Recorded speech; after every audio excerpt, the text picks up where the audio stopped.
मकर संक्रांति का पर्व गांव देवगांव में सुनहरी धूप और ठंडी हवा के साथ आया। कटे हुए खेत विश्राम कर रहे थे और नीले आसमान में रंग बिरंगी पतंगें आजादी से उड़ रही थीं।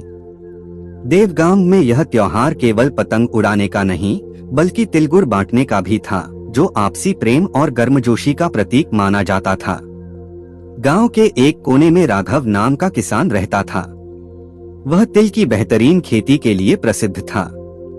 हर साल उसकी फसल बहुत अच्छी होती और दूर दूर से व्यापारी उससे तिल खरीदने आते। लेकिन राघव का स्वभाव घमंडी था।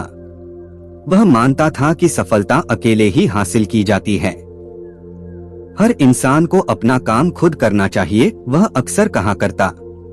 उसी गांव में केशव नाम का एक बुजुर्ग किसान भी रहता था। उसकी जमीन छोटी थी और उस साल असमय आई तेज हवाओं ने उसकी तिल की फसल को काफी नुकसान पहुंचा दिया था। मकर संक्रांति नजदीक थी और केशव चिंतित था। उसके पास न तो मेहमानों के लिए तिलगुड़ बनाने लायक तिल थे, न ही बेचने के लिए पर्याप्त फसल। गांव वालों ने सलाह दी कि केशव राघव से मदद मांगे। झिझकते हुए केशव उसके पास गया और हाथ जोड़कर बोला, भाई, संक्रांति बांटने का त्योहार है। क्या आप मुझे थोड़े से तिल दे सकते हैं? राघव ने ठंडे स्वर में कहा, मैंने मेहनत से कमाया है। अगर मैं बांट दूं तो मुझे क्या मिलेगा? केशव दुखी मन से खाली हाथ लौट आया। संक्रांति की सुबह गांव के मंदिर के पास उत्सव शुरू हुआ। महिलाएं मिठाइयां बना रही थीं, बच्चे पतंग उड़ा रहे थे और बुजुर्ग आशीर्वाद दे रहे थे।